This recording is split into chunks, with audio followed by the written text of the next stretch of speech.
A rule needs to change for North Dakota State. You are Locked On College Football with Spencer McLaughlin, your daily podcast on all things college football. Part of the Locked On Podcast Network, your team every day. Welcome, everybody, to another episode of Locked On College Football. I'm your host, Spencer McLaughlin. Thank you all so much for making this your first listen or your first view every day. It is part of the Locked On Podcast Network, your team every day, the number one sports podcast network out there. Thank you all very much, especially my everydayers for helping make that the case. Coaching shakeups in the ACC with Florida State and in the Big Ten with Illinois. Those shall be addressed on today's show, which is brought to you by our friends over at FanDuel. Yes, indeed. The winter games are on, and there's no better way to follow them than with a bet on FanDuel. FanDuel, play your game. North Dakota State is getting a little bit of a raw deal here. So they have ponied up $17 million to join the Mountain West. $12 million to the Mountain West. Good deal for the league. As I talked about yesterday, all benefit, no real downside from the Mountain West's standpoint.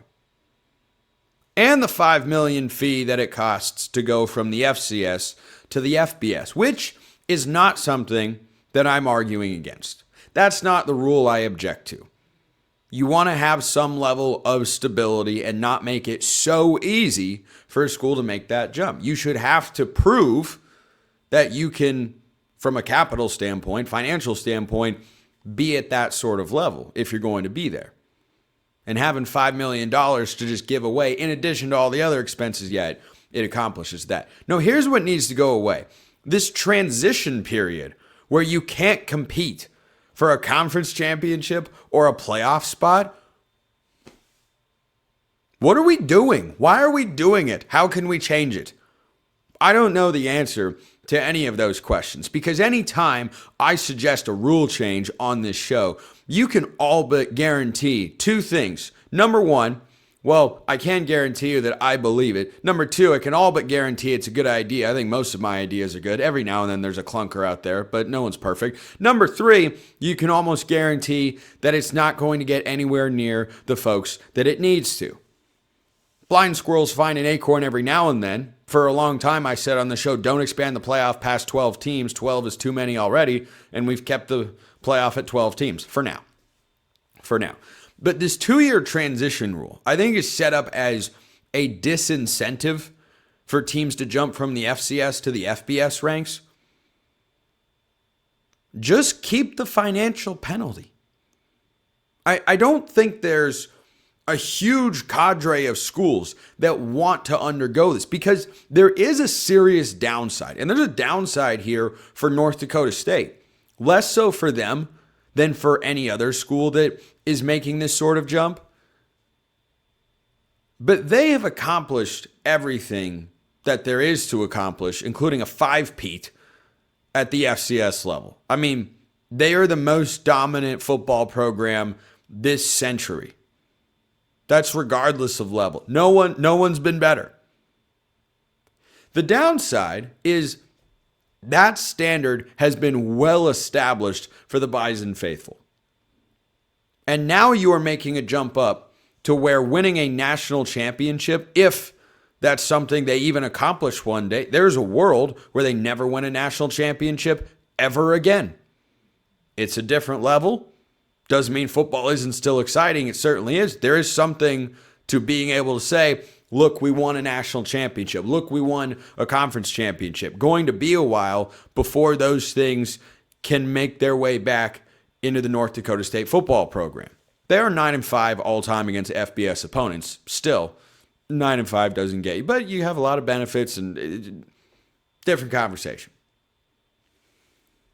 What North Dakota State is undergoing here is already a massive challenge. And really, I think you're setting the program even further back, especially in the transfer portal era, by saying you can't go to the postseason for 2 years. Why are you putting them in the league? Why are you allowing them to go to the league? They've already cleared the hurdle. They're already taking a risk and a gamble. There isn't another disincentive that is required to stop teams from doing this. You know how many FCS programs in the country have $17 million laying around so that they can essentially buy their way into the FBS? You know how many programs would even be added, even if they had the money? Sacramento State. The number is well under 10. It's probably less than 5. Because James Madison, of course, is the most recent success story in this regard. And I know Kennesaw State just won the Conference USA Championship, and that's great. That's fantastic.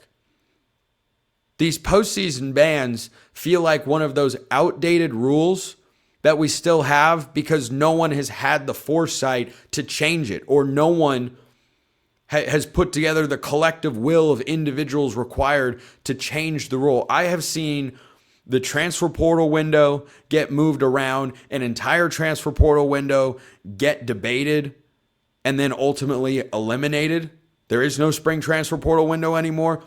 These changes are possible. I don't think there is any sort of level of discourse required at the highest levels of the sport to go and get rid of this. But you put them in the league, now they're going to go and try and get recruits and try to get transfer portal players. And for the next 2 years, they have no avenue, none, to put a conference championship or any type of championship trophy into their trophy case. Their grand entrance, long awaited by some, into the FBS ranks of college football. And they are going to play a bunch of exhibition games. And that sucks. I hope it changes.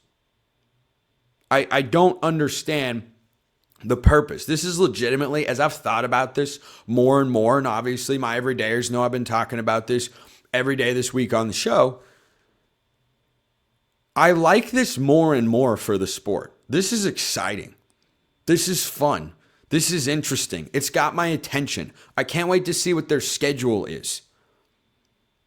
James Madison was just in the college football playoff. They won one FCS national championship with this guy named Curt Cignetti, who's, I think he's coaching at like Indiana or something. I don't know. He's doing all right from what I hear. To take this opportunity away, it doesn't benefit anybody. It doesn't benefit the Mountain West. It doesn't benefit college football fans. That's always my first concern. I always go to the fans of the sport, of specific teams. It's really all you have, of course. Doesn't benefit the Bison faithful. Doesn't benefit Mountain West fans. Doesn't benefit general college football fans who are interested in the situation, such as myself. Doesn't benefit the coaches. Doesn't benefit the players. Doesn't benefit the TV executives. Can you imagine? Just think about this. We know how important television is in the college football world nowadays, right? We all understand that. What if North Dakota State, in their first year in the league, were to make the Mountain West championship game? You cannot sit there and tell me that that's a crazy proposition. It's not. It's not. I have seen far wilder. Indiana just went 16-0 and won the national championship. North Dakota State winning the Mountain West that doesn't have Boise State, San Diego State, or a rising Fresno State, amongst others, Colorado State and Utah State. It could happen. If you're a television executive, don't you want that story to be there? Or do you want a team to get into the Mountain West championship game because of a technicality that they have to wait for 2 full seasons? This has got to go away. It's got to go away. I really hope it does. It would make college football more exciting. There are plenty of penalties, hurdles, and disincentives to prevent what I understand the NCAA is going for, which is we don't want teams doing this willy-nilly. Okay, you don't have a promotion relegation system. Got it. I'm going to hold out hope for that one day in college football. But for this, right now, somebody change the rule. Change the rule. Let them in. Let them play. Leave your thoughts in the comments below. Hit me up on Twitter at @McLaughlinCFB or however you want to get in touch. We're going to Tallahassee next because they're rolling the dice. First, today's episode brought to you by our friends at Indeed. Hiring isn't just about finding someone willing to take the job. It's about finding the right person with the right background who can actually help your business move forward. And if you want candidates who match what you're looking for, Indeed-sponsored jobs is the move. Because instead of hoping the right person stumbles across your post, Indeed helps you match with quality candidates by boosting your job listing to the people who fit your specific criteria, like skills, certification, and location. So if coaches have a vacancy on their staff, you'll hear about one later on today's show. Maybe they should just look at Indeed. Maybe that's the place that they're supposed to be looking to find the right coordinators. I bet Kurt Cignetti found Bryant Haynes on Indeed. That's my guess, official prediction here on Locked On College Football. And here's a stat that says it all.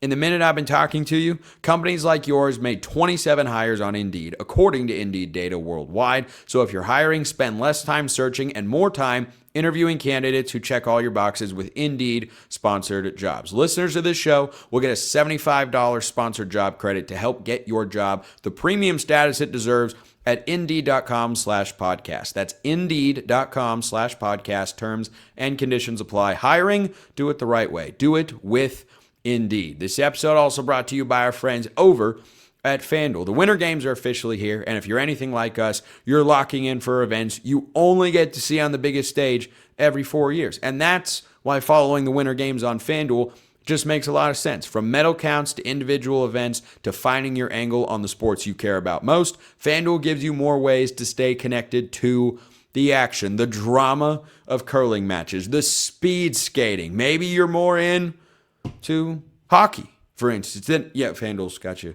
covered there. What about niche events? Yeah, FanDuel's got you covered. FanDuel keeps the entire Olympic experience engaging from start to finish. So don't miss that opportunity. Take advantage now. The winter games are on, and there's no better way to follow them than with FanDuel. FanDuel, play your game.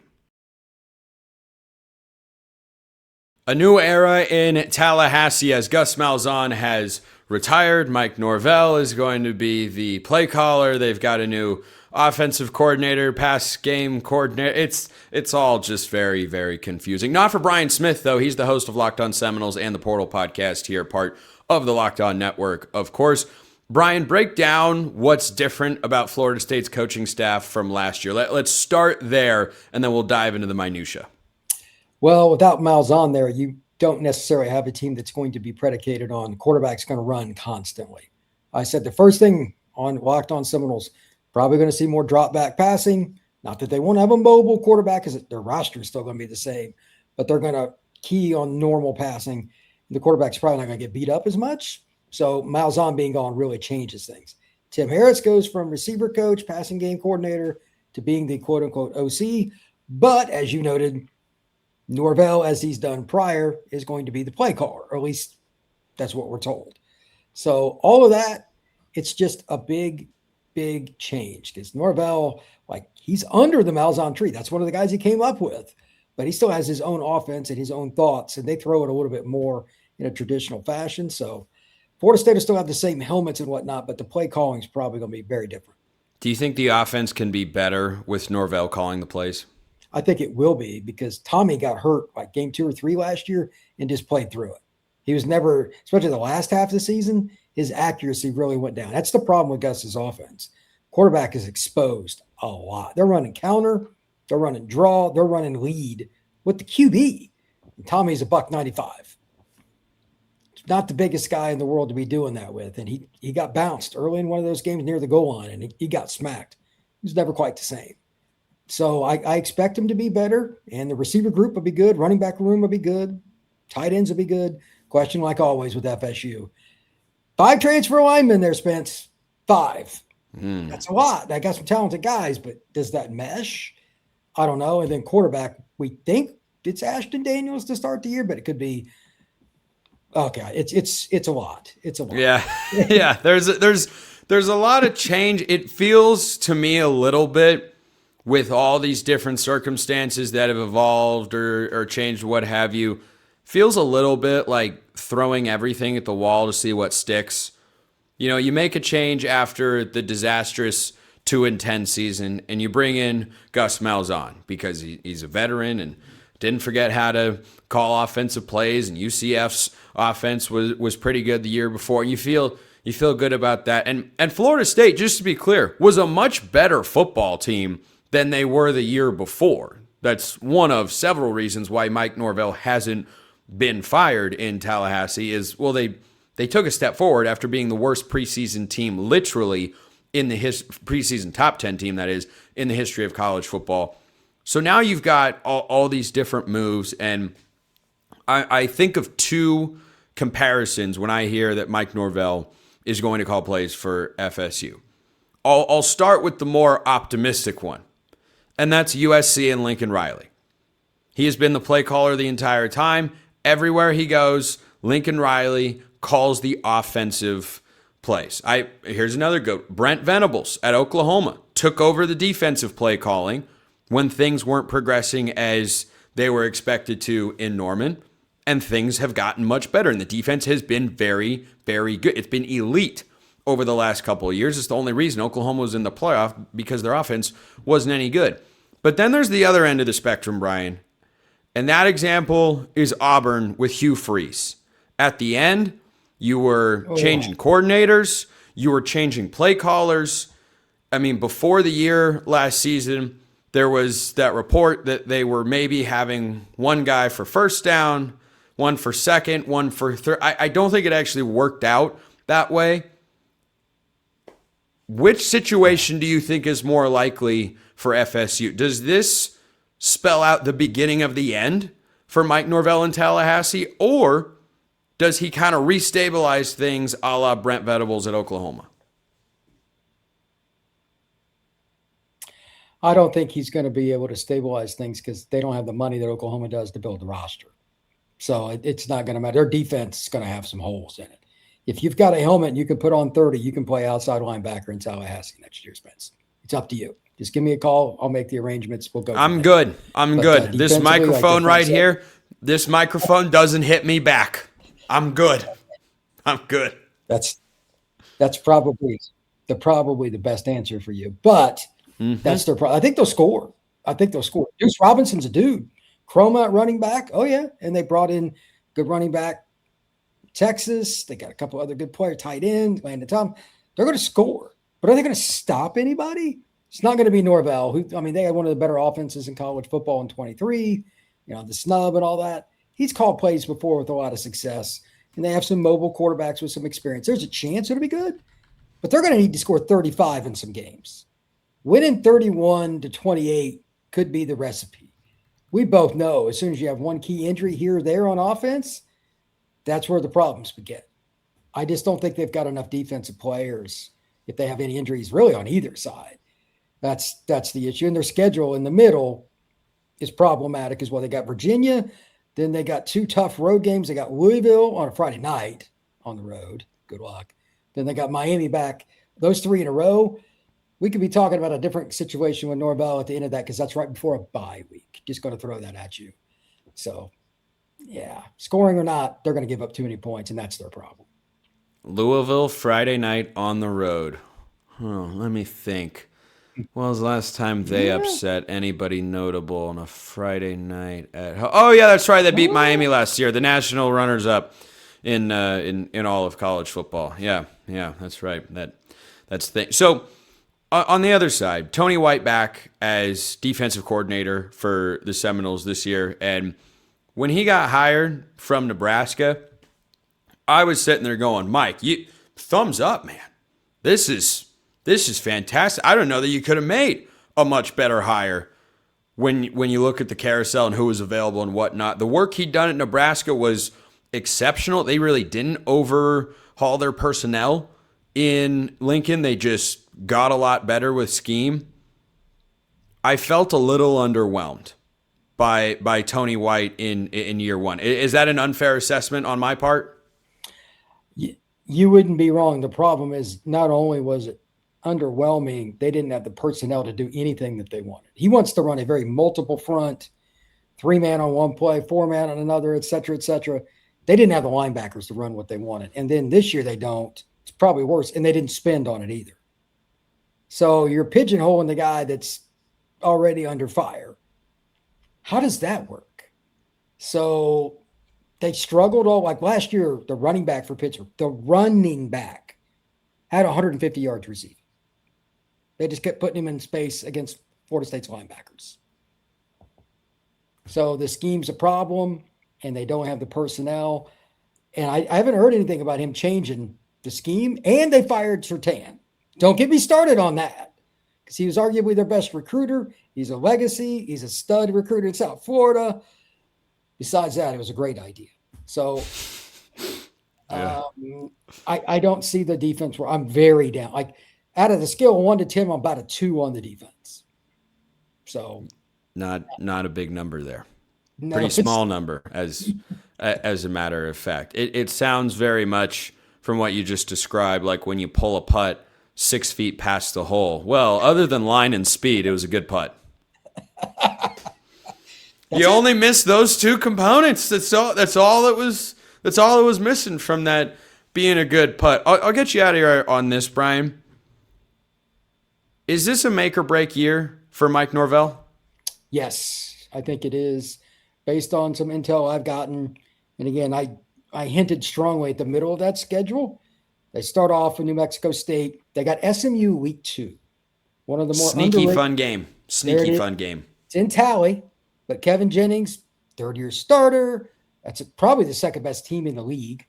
It's top 3 anyway. If they lose that game, you know who they play next after that, Spencer? They play there's a town called Tuscaloosa. Who plays in Tuscaloosa? The Alabama Crimson Tide. If you start 1-2 and the Boo Birds start, then like you got shortly thereafter, you got that 3-game stretch. You got Virginia, Louisville, Miami. Then you have a bye after Miami. Just saying. Yeah. Could be an interesting bye week. Take it for what Billy Napier, that schedule with what the last 2 seasons have been, Billy Napier vibes.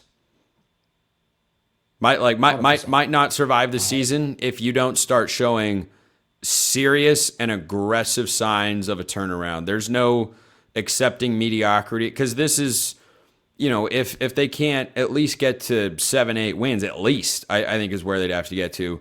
You're talking about 3 straight years of being not just below Florida State standards, but a below average football program in the Power 4 in a conference where Duke just won.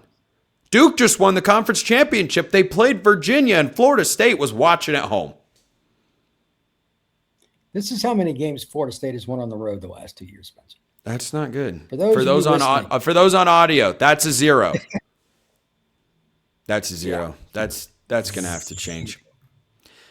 What won't change is me bringing back Brian Smith of Locked On Seminoles and the Portal Podcast. Brian, great as always. Speaking of coaching moves, how about this one for the Illini? I'm Kalia Butler, host of Locked On Women's Basketball, and this is Mazda's Women's Basketball Snapshot, celebrating the work no highlight reel can ever capture. Dawn Staley and South Carolina remain on top of the SEC standings after handing Tennessee their worst defeat in program history with a final score of 93-40. In the 43-point win, South Carolina shot 69% from the field. Tessa Johnson had a perfect shooting night, scoring 24 points, shooting 4 for 4 from the floor, including 2 threes, and made all 4 of her free throws. And UCLA remains undefeated in Big Ten play, topping Michigan 69-66 as Player of the Year contender Lauren Betts put up a double-double, scoring 16 points, collecting 16 rebounds, and adding 5 assists and 3 blocks. These moments are earned off the clock, those long before the lights ever come on. The sweat, the fakes, the doubt, the scrapes, and coming back for more every time. Mazda puts the same drive into every detail. Wins define the moment, putting in the work, that defines you. There's more to a Mazda because there's more to you. Illinois' new defensive coordinator is none other than Montana legend Bobby Hauck, who has gotten more run on this program in the last 72 hours than he has in the previous, 2.5 years that this show has existed in its current format. Sonny Verma of Locked On Illini is here to discuss the move because, Sonny, I didn't see this one coming at all. It does, once I saw it got finalized, make a little bit of sense. It feels very Chip Kelly to Ohio State-esque. He was the head coach at UCLA. He never liked to recruit. NIL in the portal continued to make things worse. And he told people all the time, yeah, I wanted to just coach football, man. That's all I wanted to do. That's all Bobby Hauck wants to do. And he just went from Montana head coach to Illinois defensive coordinator in the Big Ten. How did this land in your world? Spencer, you say that you had no idea this was coming. I'm telling you, nobody knew this was coming outside maybe Bret Bielema. I have a pretty solid ear to the ground. His name was never brought up. Look, I looked at a lot of the premium websites. You know, they have their hot boards and whatnot. Maybe 10, 15 names listed. Not one of them had Bobby Hauck's name listed. Now, there's rumors that Illinois was very aggressively going after Seattle Seahawks outside linebacker coach Chris Partridge, and he was supposed to be the guy. And supposedly, again, these are all rumors, he backed out last minute as soon as the Seattle Seahawks won. He got some NFL offers, and so maybe he's going to go in that direction. And Bret Bielema, go Hawks! Yeah, shout out to you, absolutely. Go Hawks!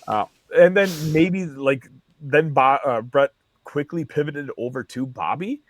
But it just, the name came out of nowhere. I'll be honest. Again, I didn't entertain the idea because I thought he was retired. Now, having gone back and listening to Bobby's press conference, he did make it very clear that he was tired of being a head coach. I guess maybe if I thought about it in that lens, that maybe this avenue would have been something that I would consider him to pursue. But, Bret has talked about him and Bobby have known each other for a very long time.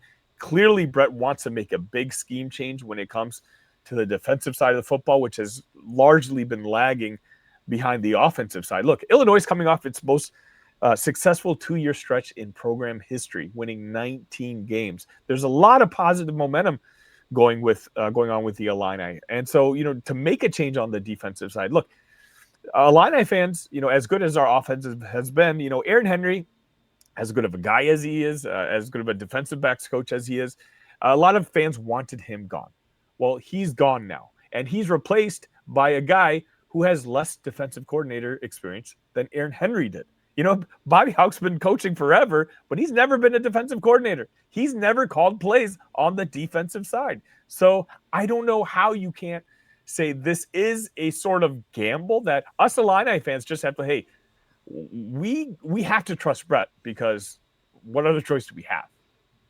Yeah, I think Bret has earned a fair amount of trust with the Illini faithful because what he's done in the last couple of years, that Illinois is looking back this past year at a 9-win season when it's all said and done and is legitimately able to say it was disappointing. It was a letdown, which it was. Sure. There's no other way to see it, which is a good thing. It's not an Indiana level ascension. It is a program that's been on the bottom for a long time. I picked them to go 10-2 this season. They of course wound up going 8-4 in the regular season. Good team, not a great team. And I think that has to be your first thought. If you're wondering as an Illini fan, why would they go hire a guy that hasn't done this? Why would they do that?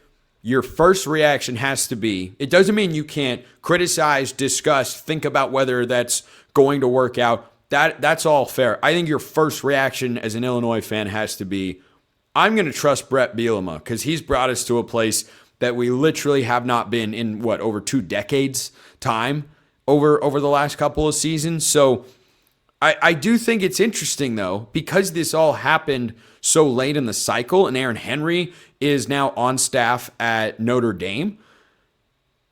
I think his options might have been a tad limited compared to what a typical coaching search timing would have produced.